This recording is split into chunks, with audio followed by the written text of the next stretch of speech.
रामपाल जी महाराज का नाम आज के भारत में एक ऐसे आध्यात्मिक संत के रूप में लिया जाता है जिन्होंने न केवल धार्मिक व्यवस्था को चुनौती दी बल्कि सामाजिक कुरीतियों को जड़ से उखाड़ने का बीड़ा उठाया।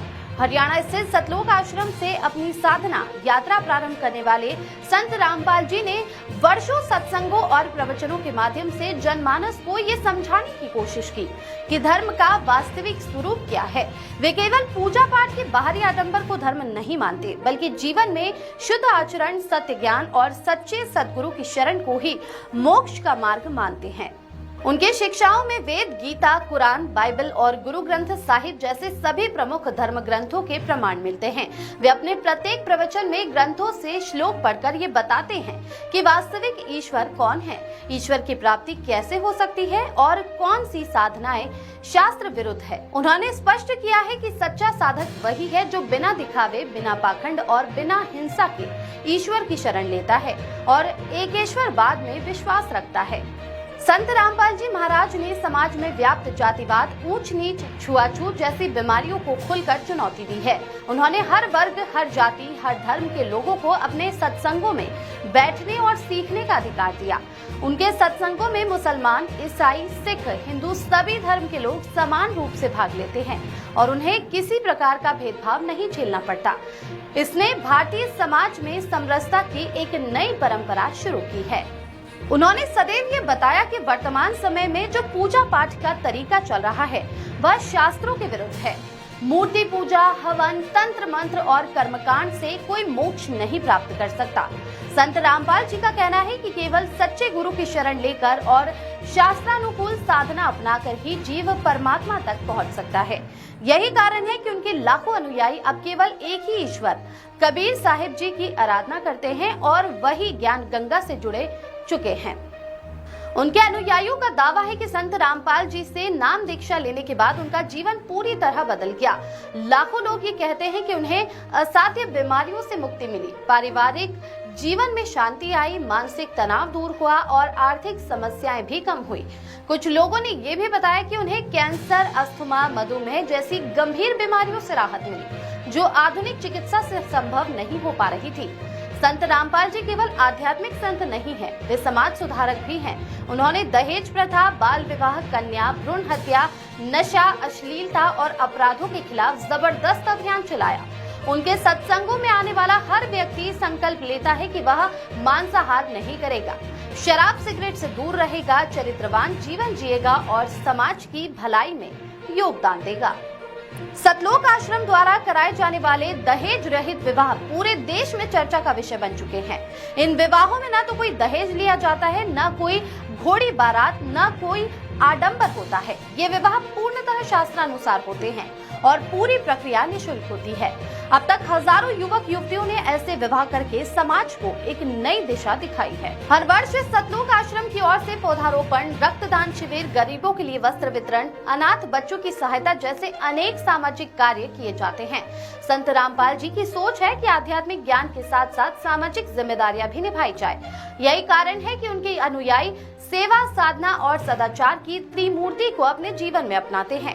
संत रामपाल जी का सत्संग केवल हरियाणा या पंजाब तक सीमित नहीं है।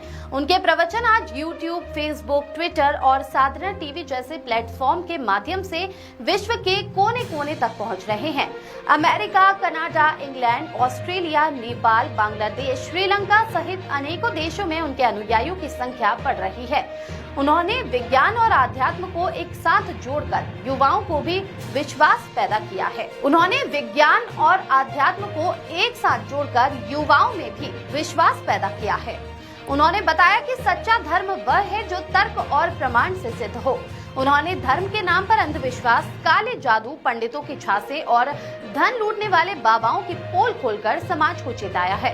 संत रामपाल जी ने हमेशा ये कहा है कि भगवान एक है और वह परमात्मा कबीर साहिब है जिन्होंने इस सृष्टि की रचना की है। उन्होंने बताया कि कबीर जी कोई कवि नहीं थे बल्कि साक्षात परमेश्वर है जो स्वयं इस धरती पर आए और उन्होंने सच्चे भक्ति मार्ग की स्थापना की। संत रामपाल जी महाराज के विरोध में कुछ संस्थाओं और बाबाओं ने प्रचार किया और झूठे आरोप लगाए। 2014 में बरवाला कांड के दौरान मीडिया ने एक तरफा कवरेज की, जिससे जनता को भ्रम हुआ। लेकिन समय के साथ जब सच सामने आया तो कई मामलों में अदालत ने उन्हें दोष मुक्त कर दिया। 2022 में पंचकूला अदालत ने उन्हें 2006 के मामले में बरी कर दिया, जिससे उनके अनुयायियों में खुशी की लहर दौड़ गई। उन्होंने अपने प्रवचनों में बताया कि 700 साल पहले कबीर साहिब जी ने जो ज्ञान दिया था वह आज के समय भी उतना ही प्रासंगिक है। वेदों और उपनिषदों में जो बातें कही गई है वही बातें कबीर साहिब जी ने व्यवहारिक और सरल भाषा में लोगों तक पहुंचाई थी। संत रामपाल जी महाराज द्वारा रचित या संकलित ग्रंथ ज्ञान गंगा, जीवनी रामपाल जी, धर्म के नाम पर ढोंग, अंधश्रद्धा हटाओ जैसे अनेक पुस्तकें आज देश के हर राज्य में मुफ्त वितरित की जाती है। ये किताबें आम लोगों को वह ज्ञान देती है जो वर्षों तक छिपाया गया था। सतलोक आश्रम ने ये सिद्ध किया है कि एक संत के मार्गदर्शन में हजारों नहीं लाखों लोगों की सोच बदली जा सकती है। उनके अनुयायियों में आज डॉक्टर, इंजीनियर, वकील, IAS, किसान, मजदूर, गृहिणी और विद्यार्थी सभी वर्गों के लोग है जो समान श्रद्धा से जुड़े हैं। परमात्मा ही हमें गाइड करते हैं, परमात्मा ही हमें हर प्रकार की यहाँ जीने की प्रक्रिया सही बताते हैं। परमात्मा ने, कबीर परमात्मा जी ने आकर के सबसे पहले हमें ये सिखाया कलयुग में कि यहाँ पर जो माया जोड़ने की, कोठी बंगले बनाने की जो आपके अंदर एक गलत प्रेरणा है या व्यर्थ है, इस पृथ्वी लोक पर इसकी कतई आवश्यकता नहीं है। ये महामूर्खों का कार्य है। और जब तक हमें सत्संग नहीं मिलता तो हम उसी को सबसे उत्तम मान रहे होते हैं।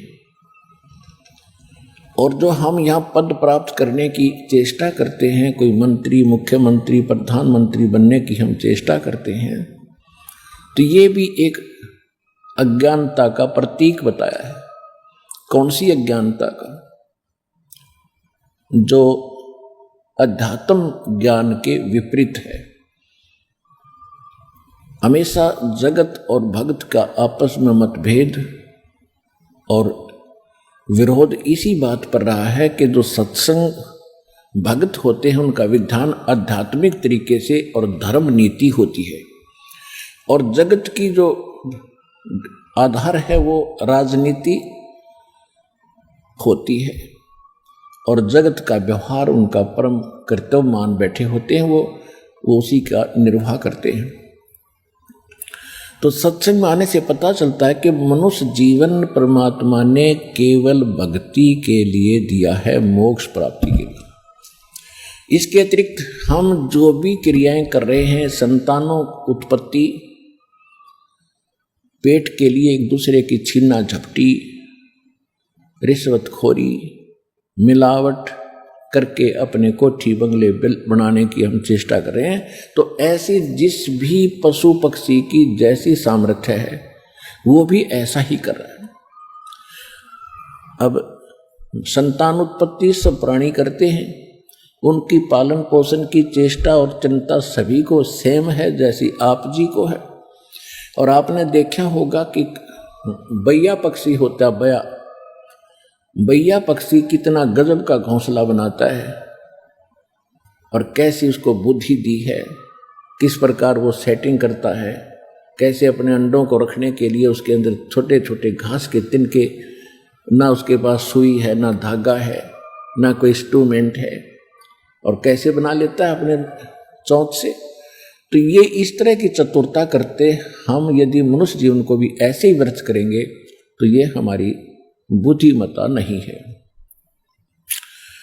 इसके लिए हमने परमात्मा प्राप्ति करनी है इस मनुष्य जीवन से, और परमेश्वर ने आकर के एक साधारण नागरिक का भी एक रोल किया, भूमिका की, कि सभ्य समाज और सभ्य नागरिक कैसा होना चाहिए। अपने 10 नाखूनों की मजदूरी से अपना निर्वाह करे, किसी की चोरी, लूट, खसोट, जारी ये बकवाद करके यहाँ कोठी बंगले कति नहीं बनावे, ये पाप का मूल कारण है।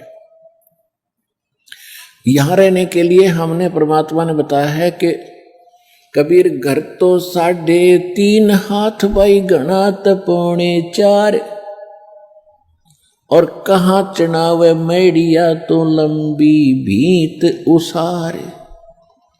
के भोले प्राणी, कहाँ लंबी लंबी द्वारे मना करके तू प्रभु अपनी प्रभुता दिखा रहा है। ये समय मनुष्य जीवन का ऐसे बर्बाद करने का नहीं है। भक्ति करो, और मकान तो इतना ही काफी है, घर तो 3.5 हाथ, घना तो 4.25। प्रत्येक मनुष्य की अपनी देह, अपना शरीर, प्रत्येक मनुष्य का अपना शरीर अपने 3.5 हाथ का होता है। ये जो हाथ यहां से लेकर कोहनी तक है, इसको एक हाथ बोला है। ये मेजरमेंट के लिए है। प्रत्येक प्राणी का 3.5 हाथ का शरीर है। तो परमात्मा कहते हैं आपने चाहे 4 कमरों की कोठी बना ली और ऊपर नीचे 8 कमरे बना लिए, एक ही कमरे में एक कोने में एक चारपाई के ऊपर आपने विश्राम करना होता है, बाकी शेष आपका व्यर्थ है। तो क्या बताते हैं भाई, घर तो 3.5 हाथ और घना तो 4.25। ज्यादा चाहता है तो 6 इंच और बढ़ा ले, 4 इंच। कहने का भाव ये है कि मिनिमम, कम से कम ये मकान आदि के ऊपर आप समय व्यर्थ कम से कम व्यतीत करो, लगाओ, और ज्यादा समय परमात्मा की भक्ति में, परमात्मा की चर्चा सुनने में और अपने सतलोक जाने की हमेशा टेंशन बनी रहे। जो चिंताएं हमने यहाँ पाल रखी हैं ये व्यर्थ की हैं, और ये स्वाभाविक हैं जब तक हम भगवान की शरण में नहीं आते। जिस समय हम परमात्मा की शरण में आ जाएंगे तो जो यहाँ की टेंशन है कुछ तो ज्ञानता मिट जाएगी, और फिर भगवान की भक्ति होने से वो दुख जो प्रारब्ध का है वो अपने आप खत्म हो जाएगा। अगर आप ये वीडियो YouTube पर देख रहे हैं तो हमारे चैनल को सब्सक्राइब करें और बेल आइकन को दबाना ना भूलें। अगर आप Facebook पर ये वीडियो देख रहे हैं तो हमारे पेज को लाइक करें।